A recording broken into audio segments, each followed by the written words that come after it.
بھارت کی مشرقی ریاست مغربی بنگال میں نیپا وائرس کے 5 کیسز کی تصدیق ہوئی ہے۔ وائرس سے متاثرین میں ڈاکٹر اور نرسیں بھی شامل ہیں۔ حکومت کا کہنا ہے کہ متاثرہ افراد کا علاج کولکتہ اور قریبی علاقوں کے ہسپتالوں میں جاری ہے، جبکہ تقریباً 100 افراد کو احتیاطی طور پر گھروں میں قرنطینہ میں رکھا گیا ہے۔ نیپا وائرس کو عالمی ادارہ صحت یعنی WHO نے ایک ہائی رسک قرار دیا ہے۔ ماہرین کا کہنا ہے کہ یہ وائرس عام طور پر چمگادڑوں سے انسانوں میں یعنی زیادہ تر پھلوں کے ذریعے منتقل ہوتا ہے۔ اس وائرس کے لیے فی الحال کوئی ویکسین یا مخصوص علاج دستیاب نہیں ہے۔ نیپا وائرس کی علامات ابتدا میں عام ہوتی ہیں، جن میں بخار، سر درد اور کمزوری شامل ہے، جس کے باعث بروقت تشخیص مشکل ہو سکتی ہے۔ وائرس کی مدت 4 سے 21 دن تک ہو سکتی ہے، ایسا ڈاکٹرز کا کہنا ہے۔ NCCIA کی جانب سے عدالت میں رپورٹ جمع کروائی گئی ہے کہ جس میں کہا گیا ہے کہ عمران خان تفتیش میں تعاون نہیں کر رہے۔ عمران خان کا ایکس اکاؤنٹ بند کرنے کی درخواست پر NCCIA کی رپورٹ اسلام آباد ہائی کورٹ میں جمع کروا دی گئی ہے۔ رپورٹ میں عمران خان کے ایکس اکاؤنٹ میں متعلق انویسٹیگیشن کی تفصیلات سے عدالت کو آگاہ کیا گیا۔ حکومت نے عمران خان کے ایکس اکاؤنٹ سے کی جانے والی ٹویٹس پر 2 الگ الگ انکوائریز شروع کر رکھی ہیں۔ یہ دونوں انکوائریز 19 مئی 13 ستمبر 2024 کو NCCIA میں رجسٹر کی گئیں۔ NCCIA کی انویسٹیگیشن ٹیم نے اڈیالہ جیل میں انویسٹیگیشن کے سلسلے میں کافی بار دورہ کیا، لیکن ناکام رہا۔ عمران خان نے ان کو نہیں بتایا کہ ان کا ایکس اکاؤنٹ کون چلا رہا ہے۔ NCCIA نے اپنی رپورٹ میں کہا ہے کہ عمران خان انویسٹیگیشن ٹیم کے ساتھ تعاون نہیں کر رہے اور نہ ہی یہ بتا رہے ہیں کہ ان کے سوشل میڈیا اکاؤنٹس کو کون استعمال کر رہا ہے، کون چلا رہا ہے۔ صدر ٹرمپ نے ایک بار پھر نیٹو کے اتحادی ممالک پر تنقید کرتے ہوئے دعویٰ کیا ہے کہ افغانستان میں طالبان کے خلاف جنگ کے دوران نیٹو کے غیر امریکی فوجی محاذ جنگ سے کچھ پیچھے رہے اور وہ فرنٹ لائن پر نہیں تھے۔ صدر ٹرمپ کا کہنا تھا کہ نیٹو کی جانب سے باہمی دفاع کی شق صرف ایک بار استعمال کی گئی، جو 11 ستمبر کی تخریب کاری حملوں کے بعد عمل میں آئی، جب رکن ممالک نے افغانستان میں ہزاروں فوجی تعینات کیے، تاہم ان کے بقول اتحادی ممالک کی شمولیت محدود نوعیت کی تھی، جبکہ فرنٹ پہ ہمیشہ ہی امریکہ لڑتا رہا ہے اور آگے بھی لڑتا رہے گا۔ صدر ٹرمپ کا کہنا تھا کہ وہ یقین سے نہیں کہہ سکتے کہ اگر امریکہ کو کسی بڑے خطرے کا سامنا ہو تو نیٹو اس کے دفاع کے لیے امتحان پر پورا اترے گا۔ ٹرمپ کا کہنا تھا کہ ہمیں کبھی ان کی ضرورت نہیں پڑی، وہ کہیں گے تو انہوں نے افغانستان میں کچھ فوجی بھیجے بھی، لیکن وہ ذرا پیچھے رہے، محاذ جنگ سے کچھ دور۔ صدر ٹرمپ کا کہنا تھا کہ شاید ہمیں نیٹو کو آزمانا چاہیے تھا، آرٹیکل 5 نافذ کرتے اور نیٹو کو مجبور کرتے کہ وہ یہاں آ کر ہماری جنوبی سرحد کو غیر قانونی تارکین وطن کی مزید در اندازی سے بچاتا، تاکہ ہمارے اہلکار بھی دیگر ذمہ داریوں کے لیے دستیاب ہوتے۔ یاد رہے کہ افغانستان میں 20 سالہ جنگ کے دوران مجموعی طور پر 3486 نیٹو فوجی ہلاک ہوئے، جن میں 2461 امریکی فوجی تھے۔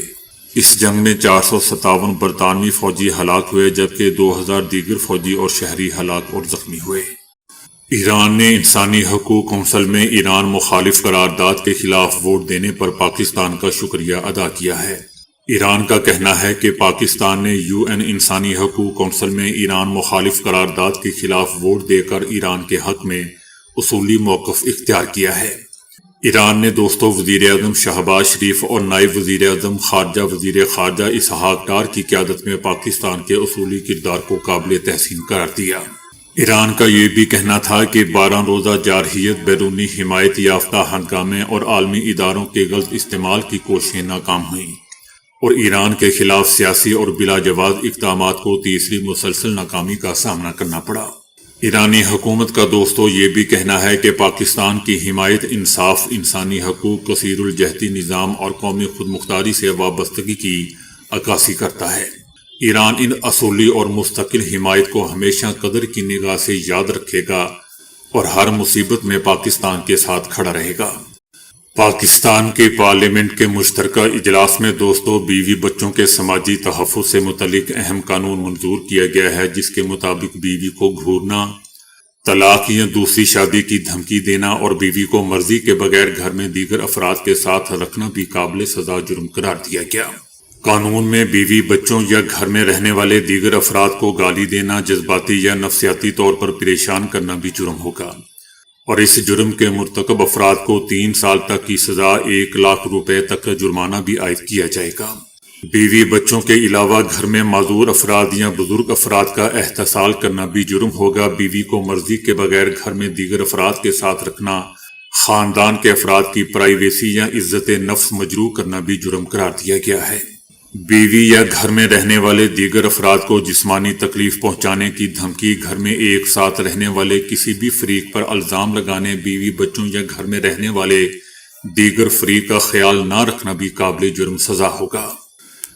پارلیمنٹ نے عدالتوں کو بھی شکایات پر فوری سماعت کے لیے پابند کیا ہے، اور کہا گیا ہے کہ عدالت میں درخواست آنے کے 7 دنوں کے اندر اندر سماعت ہوگی اور فیصلہ 90 روز سے زیادہ نہیں چلے گا۔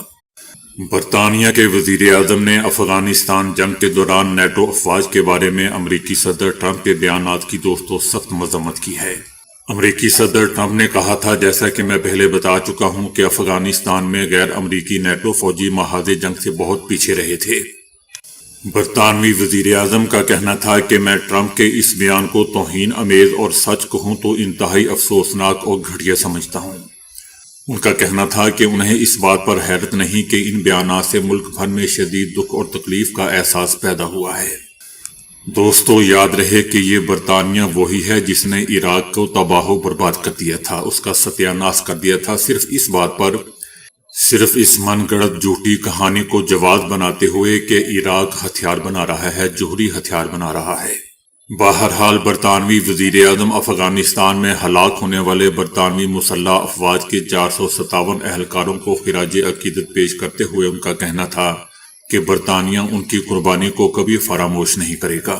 جب ان سے پوچھا گیا کہ بعض حلقے صدر ٹرمپ سے معافی کا مطالبہ کر رہے ہیں تو وزیر اعظم نے اس موقف سے اتفاق کا اشارہ دیا، تاہم برطانوی وزیر اعظم نے براہ راست معافی کا مطالبہ نہیں کیا۔ ان کا کہنا تھا کہ اگر میں نے اس طرح کی بات کی ہوتی تو ایسے الفاظ استعمال کیے ہوتے تو میں یقیناً معذرت کرتا۔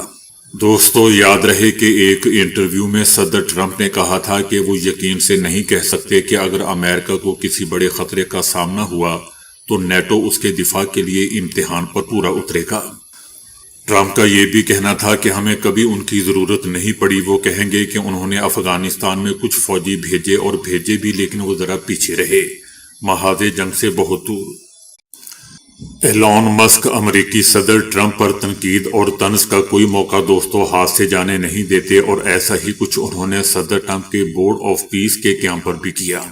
دنیا کے امیر ترین شخصیات میں سے ایلون مسک اور امریکی صدارتی الیکشن میں صدر ٹرمپ کی مالی اور سیاسی حمایت کر کے ان کے قریبی دوست اور اتحادی رہے ہیں، جس کا صلہ صدر ٹرمپ نے صدر بنتے ہی ایلون مسک کو ایک اہم وزارت سونپ کر دیا، لیکن یہ قربت چند مہینے بعد ہی رقابت میں بدل گئی۔ ایلون مسک نے، جیسا کہ ہم جانتے ہیں، کہ اپنے عہدے سے استعفیٰ دے دیا تھا، اور اس کے بعد وہ صدر ٹرمپ پر تنقید اور طنز کا کوئی موقع ہاتھ سے جانے نہیں دیتے۔ اس وقت عالمی سطح پر ہر جانب صدر ٹرمپ کے تشکیل کردہ بورڈ آف پیس کی گونج ہے، جس میں 20 ممالک شمولیت اختیار کر چکے ہیں، اور صدر ٹرمپ اسے اپنی بڑی کامیابی قرار دے رہے ہیں۔ ایلون مسک اس موقع پر خاموش کیسے رہ سکتے تھے؟ انہوں نے عالمی اقتصادی فورم میں امریکی صدر ٹرمپ کے بورڈ آف پیس پر طنزیہ انداز میں تنقید کا نشانہ بنایا۔ ایلون مسک نے ہنستے ہوئے کہا کہ جب پہلی بار اس کے بارے میں سنا تو لگا کہ یہ پیس یعنی امن نہیں، بلکہ پیس یعنی ٹکڑے کی بات ہو رہی ہے، مثلاً گرین لینڈ یا وینزویلا کو کوئی ٹکڑا۔ ایلون مسک نے اس پر وضاحت دی کہ وہ دراصل امن کے مقصد کو ہی سپورٹ کرتے ہیں، مگر نام اور عمل میں تضاد انہیں دلچسپ لگا۔ بھارت میں اس وقت فضائی سلامتی اور قومی ایئر لائن کی مالی حالت بحران کی تصویر پیش کر رہی ہے، اور ناکامیوں سے عوام کی توجہ ہٹانے کے لیے خوف اور بم دھماکوں کے بیانات بتدریج ایک مستقل حکمت عملی بنتی جا رہی ہے۔ دہلی سے روانہ ہونے والی انڈیگو پرواز کو 5 دنوں میں دوسری بار بم کی دھمکی موصول ہوئی ہے۔ ایئر ٹریفک کنٹرول نے بم دھمکی کی اطلاع دیتے ہوئے طیارہ آئسولیشن میں منتقل کیا ہے۔ اس ہفتے انڈیگو کی پرواز کو اتوار کی صبح ایک سیکیورٹی دھمکی کے بعد لکھنؤ منتقل کیا گیا تھا۔ تاہم عالمی میگزین بلومبرگ کی طرف سے دوستو اصل کہانی منظر عام پر آئی ہے کہ ایئر انڈیا لمیٹڈ کو اس مالی سال میں ریکارڈ سالانہ خسارہ ہوا ہے۔ بلومبرگ کا کہنا ہے کہ ایئر انڈیا کو مہلک حادثے کے بعد ریکارڈ 1.6 بلین ڈالر کے نقصانات کا سامنا کرنا پڑے گا۔ جون میں ہوئے ڈریم لائن حادثے میں 240 سے زائد افراد مارے گئے تھے۔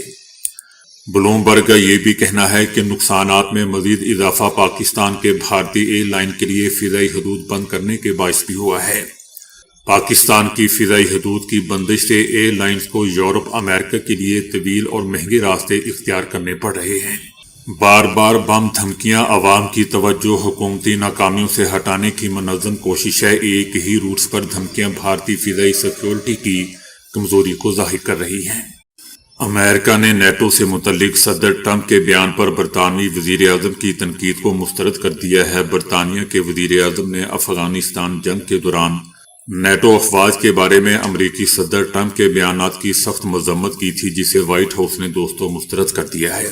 وائٹ ہاؤس کی جانب سے کہا گیا ہے کہ صدر ٹرمپ درست کہتے ہیں، نیٹو کے لیے امریکہ نے سب سے زیادہ قربانیاں دی۔ امریکہ نے نیٹو کے لیے دیگر تمام ممالک سے زیادہ کردار ادا کیا۔